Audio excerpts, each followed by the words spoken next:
എല്ലാവർക്കും നമസ്കാരം. നിങ്ങളുടെ സമ്പാദ്യമൊക്കെ പണപ്പെരുപ്പം കാരണം കുറഞ്ഞു വരുന്നുണ്ടോ? അങ്ങനൊരു പേടിയുണ്ടോ? ഉണ്ടെങ്കിൽ പേടിക്കണ്ട.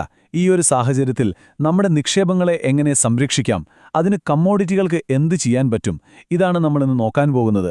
അപ്പോൾ റെഡിയല്ലേ? തുടങ്ങാമല്ലേ? നമുക്ക് ഈ ഒരു ചോദ്യത്തിൽ നിന്ന് തന്നെ തുടങ്ങാല്ലേ? ഒന്ന് ആലോചിച്ച് നോക്കൂ. നിങ്ങൾ കഷ്ടപ്പെട്ടുണ്ടാക്കിയ പണം കൊണ്ട് ഒരു വർഷം മുൻപ് വാങ്ങിയിരുന്ന അത്രയും സാധനങ്ങൾ ഇന്ന് വാങ്ങാൻ പറ്റുന്നുണ്ടോ? മിക്കവാറും ഉത്തരം ഇല്ല എന്നായിരിക്കും.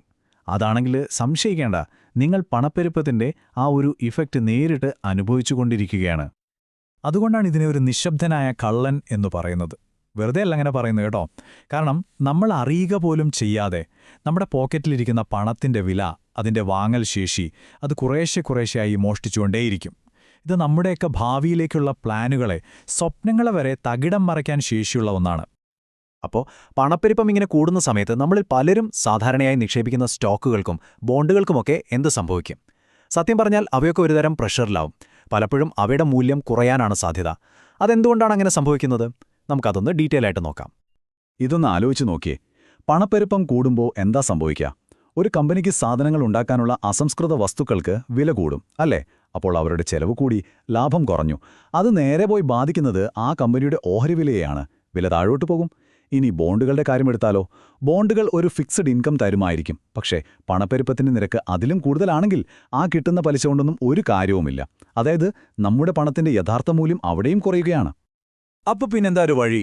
സ്റ്റോക്കുകളും ബോണ്ടുകളൊക്കെ ഇങ്ങനെ പ്രശ്നത്തിലാവുമ്പോൾ നമ്മൾ എന്തു ചെയ്യും? ഇവിടെയാണ് കമ്മോഡിറ്റികൾ അല്ലെങ്കിൽ ചരക്കുകൾ എന്ന് നമ്മൾ പറയുന്ന സംഭവം ഒരു ഹീറോയെ പോലെ വരുന്നത്. ഈ കമ്മോഡിറ്റികളാണ് ശരിക്കും പറഞ്ഞാൽ ലോക സമ്പദ് വ്യവസ്ഥയുടെ ആണിക്കല്ല്, അതിൻ്റെ ഒരു അടിത്തറ. വളരെ സിമ്പിളായിട്ട് പറഞ്ഞാൽ, നമ്മുടെ സമ്പദ്വ്യവസ്ഥയെന്ന് പറയുന്ന വലിയൊരു ഭക്ഷണത്തിന്റെ അസംസ്കൃത ചേരുവകളാണ് ഈ കമ്മോഡിറ്റികൾ. സംഭവം സിമ്പിളാണ്. നമ്മൾ രാവിലെ കുടിക്കുന്ന കാപ്പി, വണ്ടി ഓടിക്കാൻ ഉപയോഗിക്കുന്ന പെട്രോൾ, നമ്മൾ കഴിക്കുന്ന ഗോതമ്പ്, ഇതെല്ലാം കമ്മോഡിറ്റികളാണ്. ഇവയില്ലാതെ ഒരു ഇൻഡസ്ട്രിക്ക് മുന്നോട്ടു പോകാൻ പറ്റില്ല. അത്രയ്ക്കും അടിസ്ഥാനപരമായ കാര്യങ്ങളാണിവ. ഓക്കെ, അപ്പോ ഈ കമ്മോഡിറ്റികളെ നമുക്ക് പ്രധാനമായും മൂന്നായിട്ട് തിരിക്കാം. ഒന്നാമത്തേത് എനർജി, അതായത് ക്രൂഡ് ഓയിൽ, നാച്ചുറൽ ഗ്യാസ്, ഇതൊക്കെ. രണ്ടാമത്തേത് മെറ്റൽസ് അല്ലെങ്കിൽ ലോഹങ്ങൾ. സ്വർണം, വെള്ളി പോലുള്ള വിലപിടിപ്പുള്ള ലോഹങ്ങളുമുണ്ട്. അതുപോലെ ഫാക്ടറികൾക്കൊക്കെ വേണ്ട കോപ്പർ, അലൂമിനിയം പോലുള്ളവയുമുണ്ട്. പിന്നെ മൂന്നാമത്തെ വിഭാഗമാണ് അഗ്രികൾച്ചർ അഥവാ കാർഷിക ഉൽപ്പന്നങ്ങൾ. ചോളം, ഗോതമ്പ്, കാപ്പി, പഞ്ചസാര, അങ്ങനെ നമ്മൾ കഴിക്കുന്നതും ഉപയോഗിക്കുന്നതുമായ ഒരുപാട് സാധനങ്ങൾ. പക്ഷേ ഒരു കാര്യമുണ്ട്, കമ്മോഡിറ്റികളുടെ ഒരു പ്രധാന സ്വഭാവം എന്താണെന്ന് വെച്ചാൽ, അവയുടെ വില എപ്പോഴും ഇങ്ങനെ കേറിയും ഇറങ്ങിയും ഇരിക്കും. ഭയങ്കര വോളറ്റൈലാണ്. ലോകത്തിന്റെ ഏതെങ്കിലും ഒരു കോണിൽ നടക്കുന്നൊരു ചെറിയ സംഭവം മതി ചിലപ്പോൾ ഇവിടത്തെ വിലയെ സ്വാധീനിക്കാൻ. അപ്പോൾ എന്തൊക്കെയാണ് ഈ വിലയെ മാറ്റുന്ന ഘടകങ്ങൾ? നമുക്ക് നോക്കാം. കമ്മോഡിറ്റി വിലകളെ സ്വാധീനിക്കുന്നത് ഒന്നോ രണ്ടോ കാര്യമല്ല, ഒരുപാടുണ്ട്. ഉദാഹരണത്തിന് നമ്മുടെ കേരളത്തിൽ മഴ കൂടിയാലോ കുറഞ്ഞാലോ അത് റബ്ബറിന്റെ വിലയെ ബാധിക്കും. മിഡിൽ ഈസ്റ്റിൽ എന്തെങ്കിലും ഒരു രാഷ്ട്രീയ പ്രശ്നമുണ്ടായാൽ ലോകം മുഴുവനുള്ള പെട്രോൾ വില കൂടും. ഇനി ചൈനയുടെ എക്കണോമി വളരുവാണെങ്കിൽ അവർക്ക് കൂടുതൽ കോപ്പർ വേണ്ടിവരും. അപ്പോൾ കോപ്പറിന്റെ വില കൂടും. അപ്പോൾ കണ്ടില്ലേ, കാലാവസ്ഥ, രാഷ്ട്രീയം, സാമ്പത്തിക കാര്യങ്ങൾ, എന്തിനു പുതിയ ടെക്നോളജി വരുന്നത് പോലും ഈ വിലകളെ എപ്പോഴും സ്വാധീനിച്ചുകൊണ്ടേയിരിക്കും. ശരി, ഇത്രയും കാര്യങ്ങൾ ഇപ്പോൾ നമുക്ക് വ്യക്തമായി.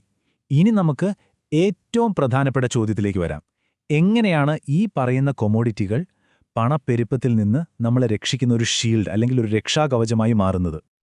അതിൻ്റെ പുറകിലുള്ള ലോജിക് വളരെ സിമ്പിളാണ്, പക്ഷേ ഭയങ്കര പവർഫുള്ളുമാണ്. ഒന്നാലോചിച്ച് നോക്കൂ. ഒരു കാർ ഉണ്ടാക്കാനുള്ള സ്റ്റീലിൻ്റെ വില കൂടിയാൽ ഉറപ്പായും കാറിൻ്റെ വിലയും കൂടും, അല്ലേ? അതുപോലെ ബ്രെഡ് ഉണ്ടാക്കാനുള്ള ഗോതമ്പിന് വില കൂടിയാൽ ബ്രെഡിൻ്റെ വിലയും കൂടും. ഇതാണ് സംഭവം. ഇതാണ് കൊമ്മോഡിറ്റികളും പണപ്പെരുപ്പവും തമ്മിലുള്ള ആ ഡയറക്റ്റ് ലിങ്ക്. കൊമ്മോഡിറ്റികളുടെ വില കൂടുമ്പോൾ ആ സാധനങ്ങൾ വെച്ചുണ്ടാക്കുന്ന എല്ലാ ഉൽപ്പന്നങ്ങളുടെയും വില കൂടും. അതായത് പണപ്പെരുപ്പം കൂടും. അപ്പോൾ ചിത്രം വ്യക്തമായില്ലേ? പണപ്പെരുപ്പം കൂടുമ്പോൾ ഒരു വശത്ത് സ്റ്റോക്കുകളും ബോണ്ടുകളും ഒക്കെ താഴോട്ട് പോകുമ്പോൾ മറുവശത്ത് കമ്മോഡിറ്റികൾ നേരെ ഓപ്പോസിറ്റായിട്ടാണ് പെരുമാറുക. പണപ്പെരുപ്പത്തിനനുസരിച്ച് അവയുടെ വിലയും മുകളിലോട്ട് പോകും. അതുകൊണ്ടുതന്നെ അത്തരം സമയങ്ങളിൽ അവ നല്ലൊരു റിട്ടേൺ തരാൻ സാധ്യതയുണ്ട്. ഇതിന് ചരിത്രം തന്നെ നമുക്ക് തെളിവ് തരുന്നുണ്ട്. 70കളിലെ ആ ഓയിൽ പ്രതിസന്ധിയുടെ കാര്യം ഓർക്കുന്നുണ്ടോ? ഗൾഫിലെ പ്രശ്നങ്ങൾ കാരണം ക്രൂഡ് ഓയിലിന്റെ വില ആകാശത്തേക്ക് കുതിച്ചു. ലോകം മുഴുവൻ പണപ്പെരുപ്പം കൊണ്ട് വലഞ്ഞു. അന്ന് സ്റ്റോക്ക് മാർക്കറ്റുകളൊക്കെ കൂപ്പുകുത്തിയപ്പോൾ എണ്ണ പോലെയുള്ള കമ്മോഡിറ്റികളിൽ പൈസ ഇട്ടവർക്ക് വൻ ലാഭമായിരുന്നു.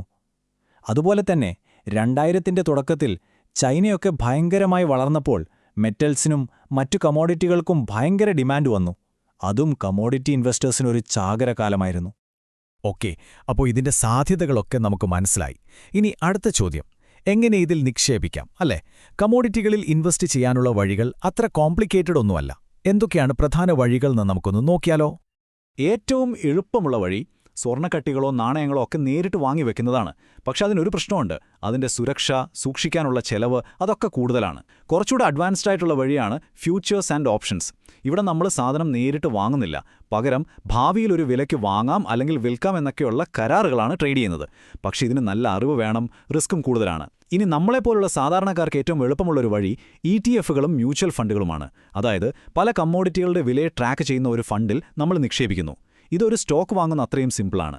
പിന്നെ വേറൊരു വഴിയുണ്ട്, കമ്മോഡിറ്റികൾ ഉണ്ടാക്കുന്ന കമ്പനികളുടെ ഓഹരികൾ വാങ്ങുന്നത്.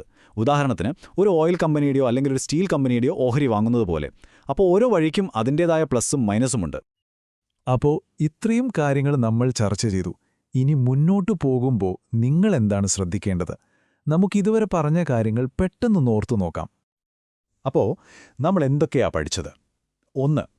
പണപ്പെരുപ്പം നമ്മുടെ സാധാരണ ഇൻവെസ്റ്റ്മെൻറ്റുകളെ, അതായത് സ്റ്റോക്കുകളെയും ബോണ്ടുകളെയും ഒക്കെ മോശമായി ബാധിക്കാം. 2. സമ്പദ്വ്യവസ്ഥയുടെ അസംസ്കൃത വസ്തുക്കളായ കമ്മോഡിറ്റികൾക്ക് ഈ പണപ്പെരുപ്പത്തിനെതിരെ ഒരു പ്രതിരോധം തീർക്കാൻ പറ്റും.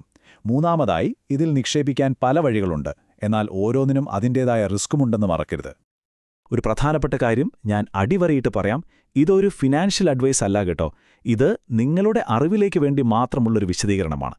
ഏതൊരു നിക്ഷേപ തീരുമാനമെടുക്കുന്നതിനു മുൻപും നിങ്ങളുടെ സ്വന്തം സാമ്പത്തിക അവസ്ഥയും ലക്ഷ്യങ്ങളും റിസ്ക് എടുക്കാനുള്ള കഴിവുമൊക്കെ വിലയിരുത്തി യോഗ്യനായ ഒരു ഇൻവെസ്റ്റ്മെന്റ് അഡ്വൈസറുടെ അഭിപ്രായം തേടേണ്ടത് വളരെ വളരെ അത്യാവശ്യമാണ്. പോകുന്നതിന് മുൻപ് ഞാൻ നിങ്ങളോട് ഒരു ചോദ്യം ചോദിച്ചു നിർത്തുകയാണ്. നിങ്ങളുടെ ഇപ്പോഴത്തെ ഇൻവെസ്റ്റ്മെന്റ് പോർട്ട്ഫോളിയോ നാളത്തെ പണപ്പെരുപ്പത്തെ നേരിടാൻ ശരിക്കും തയ്യാറാണോ? ഈ ഒരു ചോദ്യത്തിനുള്ള ഉത്തരം നിങ്ങൾ തന്നെ കണ്ടെത്തണം. അത് നിങ്ങളുടെ സാമ്പത്തിക ഭാവിയെ സുരക്ഷിതമാക്കാനുള്ള ആദ്യത്തെ സ്റ്റെപ്പായിരിക്കും. ഒന്ന് ആലോചിച്ചു നോക്കൂ.